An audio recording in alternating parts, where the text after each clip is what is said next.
Bridget is heading home to her mother's annual New Year's Day turkey buffet in the snow. She's lamenting her single life at the age of 32 and wondering which boring, awful man her mother will try to set her up with this year. Sure enough, as soon as she gets into the house, her well-meaning but rather controlling mother informs her that their family friends, the Darcys, have brought their son Mark with them, who's recently divorced. Bridget doesn't remember him, and her mother helpfully reminds her that she used to play in his paddling pool. Then she sends Bridget upstairs to change into some clothes she's laid out for her, which are horrifyingly old-fashioned, but which she puts on anyway, already mentally checked out. When she gets downstairs, she is greeted by Jeffrey, her perverted uncle, who asks her how her love life's going. She quickly escapes to talk to her father, who has the same views as she does about the party and her mother's matchmaking efforts. She can't hide for long, though, before her mother finds her and drags her over to talk to Mark. To Bridget's surprise, he's very handsome, and she has a moment of hope that her mother's actually got it right this time. However, sadly, he's wearing an awful Christmas jumper which immediately turns her off. Her mother introduces them, reminding Mark that Bridget used to run around naked on his lawn, causing them both thorough embarrassment before leaving them to talk. Bridget tries to make conversation regardless of the horrific introduction, but finds herself talking about her habits of drinking and smoking, and generally making herself out to be a mess, which she realizes halfway through, and jokes that it'd be better if she stopped talking. Far from reassuring her, Mark is looking haughty and disinterested, and leaves her the moment he can get away. She overhears him badmouthing her to his own mother, irritated with her for setting him up with someone so unsuitable. Realizing then that she really is just as much of a mess as she's made herself out to be, and she's not even good enough for uptight awful jumper man, she walks away, resolving to make changes in her life so she doesn't end up alone. However, actually making those changes is easier said than done. Bridget lies around in her apartment for the rest of the holiday season, moping and smoking and drinking just as much as before. So, she decides to start a diary to tell the entire truth about herself and make it easier to work on achieving her goals. She wants to lose weight, be cleaner, and find herself a boyfriend who's actually good for her, rather than the kind of man she tends to be attracted to, who are generally terrible people. She reminds herself that her glamorous and handsome boss, Daniel, is the worst of all of them, and absolutely must not fantasize about him in any way, shape, or form. She goes into work, trying extremely hard not to notice how good Daniel looks. She is greeted by the big boss Mr. Fitzherbert, whom she calls Mr. Chespervert in her head, because of how obviously he stares at her while getting her name wrong. Then she receives her daily call from her friend Jude, who is, as usual, crying over her boyfriend. She is busy insulting Jude's boyfriend when she looks up to see Daniel at her desk, watching her, and quickly changes her sentence to pretend she's discussing a character in one of their publications. He watches her, amused, hands her the work he went there to give her, and then walks away, turning back only to make it extremely obvious he knew she was lying. Bridget is mortified. Bridget meets up with her friends later, hoping to discuss her problems at work. Her friend Sheza only suggests insulting them, not helpful, and her other friend, Tom, asks if Daniel's still as hot as ever and suggests screwing him to get ahead. Bridget loves her friends, but despairs over their useless advice. The next day, because she was out drinking, she's terribly late, and is worried she's going to be fired. Daniel sends her an email when she gets in, but rather than admonishing her, to her utter shock, he's actually flirting with her, making a joke about the size of her miniskirt. She responds with her own flirtatious message, and he looks over at her through the glass door of his office. Bridget isn't sure why he's suddenly interested in her, but reminds herself of her resolutions in her diary. She can't get involved with the office scoundrel, and will stop flirting the very next day. However, it turns out she can't help herself, and lets herself get more and more drawn into his game. They keep exchanging emails, and she quickly goes back to fantasizing about marrying him. When they're in the elevator together, Daniel puts his hand on her bum, even though Mr. Chespervert is standing right in front of them. On the way out, the boss asks her to introduce him at the launch event the following day, once again getting her name wrong and looking only at her.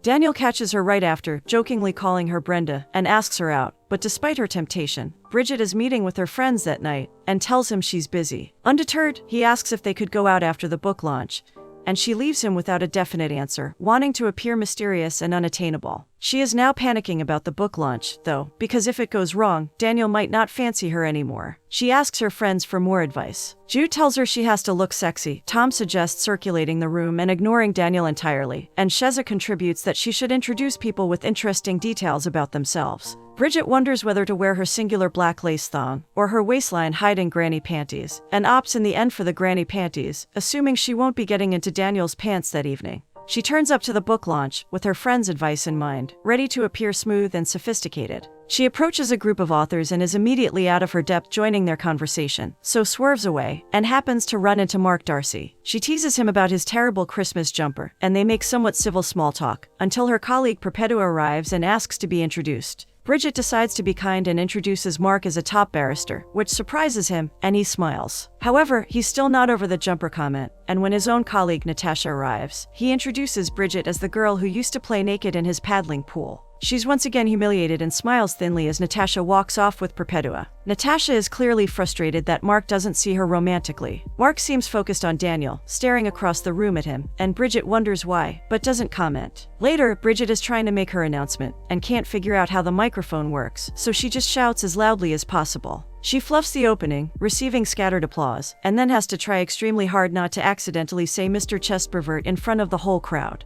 Mr. Fitzherbert comes up on stage, thanks her, and switches the microphone on. Once again, she's feeling totally embarrassed of herself. Afterwards, she's hanging out alone by the drinks, and Mark sees her and feels bad for her. He excuses himself, intending to go and speak to her, but as he does, Daniel appears beside her, and he stops in his tracks. He stares as Daniel insists on taking Bridget out to dinner, and watches them leave together. In the restaurant, Daniel asks her how she knows Mark. He reveals that they knew each other for a long time, and he was best man at his wedding. However, when he introduced him to his fiancée, Mark stole her from him. Bridget is aghast, unable to believe that the haughty Mark Darcy she's come to know could do such a thing, and consoles him. After dinner, she's about to get a taxi when Daniel leans in and kisses her, and she lets all her resolutions fly out of the window, going back to his place and letting him ravish her on the floor of his apartment. For the next few days, Bridget feels great. She's cut down her cigarettes to half what they were when she started. She's lost weight because of all the intimate activity she's having, and she's very much enjoying the attention from Daniel. Before long, though, things start to go wrong. She gets a call from her mom, telling her that she and her dad are separating. She's feeling abandoned. Her husband doesn't pay her any attention like he used to. She's got a new career opportunity, working with a man called Julian from the Home Shopping Channel, and Bridget listens dutifully as her mother tells her all about it, feeling dubious, but unwilling to spoil her excitement. A few weeks later, her mother is on the show, and has moved in with Julian. Bridget comforts her devastated father, telling him he just has to show her mother what she's missing and she'll come running back to him. That weekend, Daniel is taking Bridget on a trip. She's celebrating having a real boyfriend, and leaving her spinsterhood behind. They take an open-top car, so Bridget's hair's a mess when they arrive. It turns out that Mark Darcy and Natasha have booked onto the same trip, and the two men share a very terse conversation. Bridget, thinking of what Daniel told her about Mark, glares at him, and he's confused by her sudden hostility. They go out on the lake, and while Mark and Natasha are quietly reading in a boat, Daniel and Bridget are messing around, pulling each other into the water and laughing loudly. Mark can't keep his eyes off the laughing Bridget, thinking she looks stunning when she's having fun, and obviously very much wishing he was the one messing around with her instead of Daniel. That night, Bridget asks Daniel if he loves her, and he skillfully dodges the question.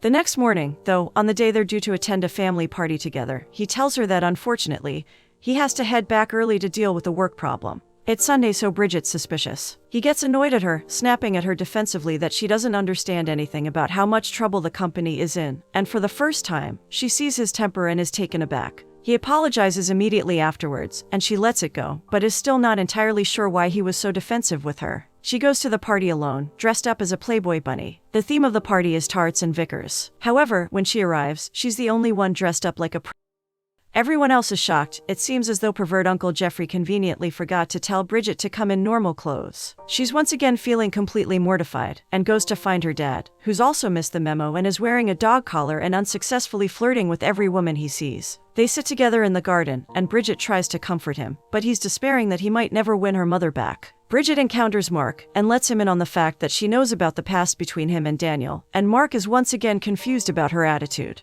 Bridget goes to Daniel's on the way home, wanting to see a friendly face after her terrible day. When she gets there, she finds Daniel sleeping with one of the head office ladies from New York. Daniel unsuccessfully tries to stop her finding out, and winces when she leaves without another word. She's feeling completely betrayed, angry at herself for falling for Daniel when she knew he was bad news, and ignoring her resolution to look for a sensible man. She falls back into her terrible habits, lying alone in her apartment and wondering what she's going to do with her life. Daniel tries to explain his conduct when he sees her at work, apologizing to Bridget and saying he feels awful. Bridget realizes he's been cheating on her for a while, and that he's actually engaged to the American woman. She decides, though, that despite everything, she's not going to just give up and resign herself to her spinsterhood once again. She hits the gym, throws away her cigarettes, buys some self-help books, and gets herself a new job working in TV. She hands in her resignation to Daniel, ready to start a new phase of her life. He protests, trying to get her to stay, but she throws his own words back at him, embarrassing him in front of the whole company, and walks out feeling exhilarated.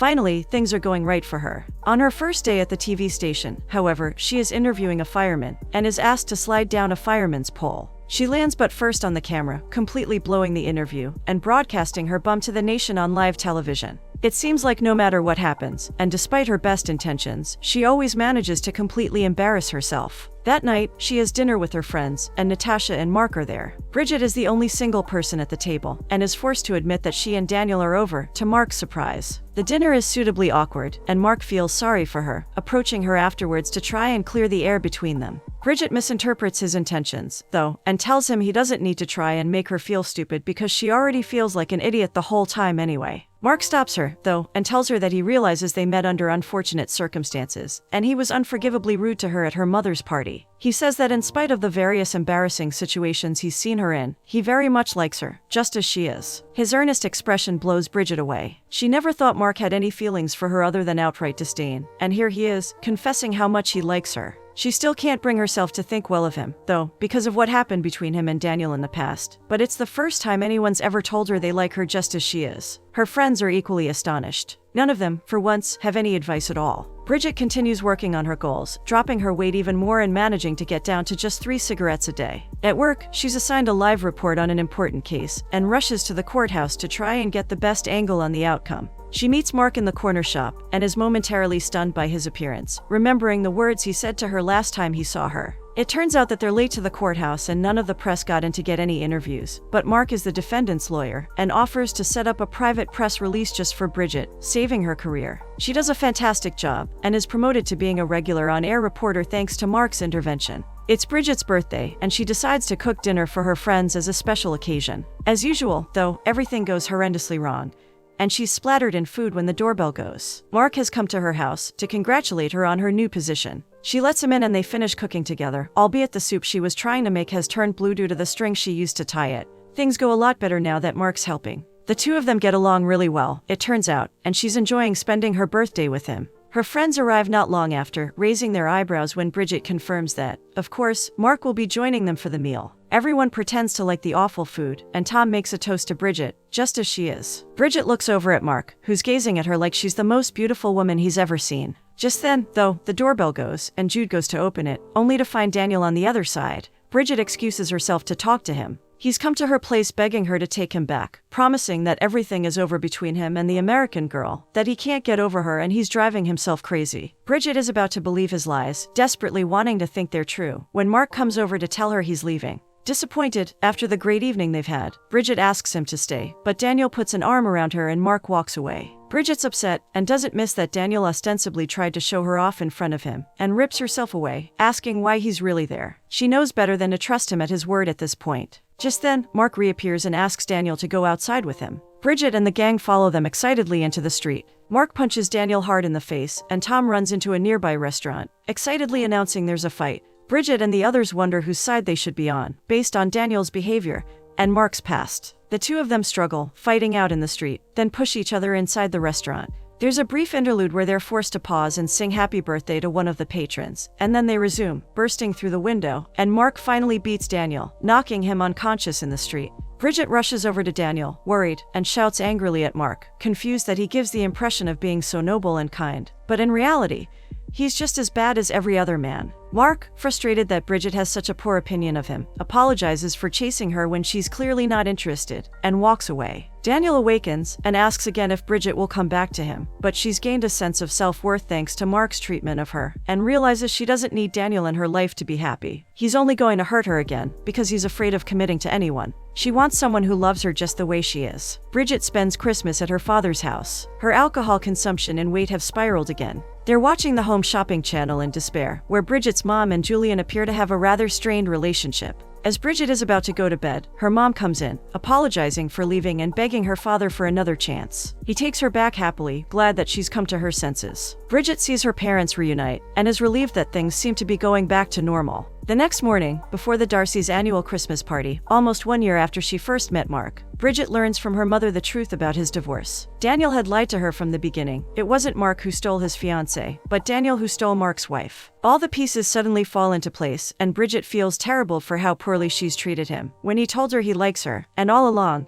he's done nothing wrong. She knows she needs to make it up to him immediately, because she feels very strongly about him too, and now she knows the truth. She wants to clear things up and see if there's still a chance he wants to be with her. They arrive at the Darcys' large manor house, and Bridget is looking all over for Mark. When she finally finds him, this time wearing a stupid Christmas tie, she's not sure what to say, especially when he greets her coldly. Natasha interrupts and asks Mark to go and help her with something, but Bridget pulls him away insistently. She apologizes, explaining everything that Daniel told her, and admits that he was fully within his rights in beating him up. Nervously, she goes on to tell him that despite his many faults, and the way he's treated her on occasion, she likes him too, just the way he is. He doesn't have the reaction she was hoping for, though. He looks anguished. She waits for him to say something, but he can't seem to get any words out, and then someone starts up a speech, and they both have to return to the main hall. Mark's father announces that his son will shortly be moving to New York to become a senior partner of a firm out there, and that Natasha, his new fiancée, will be joining him. Bridget cries out, then suddenly realizes she did so out loud as the whole room turns to her. She fumbles her way through an explanation of her behavior and hurriedly sees herself out, in classic Bridget style, while Natasha watches her in fury and Mark with a wistful, knowing smile. After thoroughly embarrassing herself yet again, Bridget returns home, alone once more, officially deciding to brand herself a spinster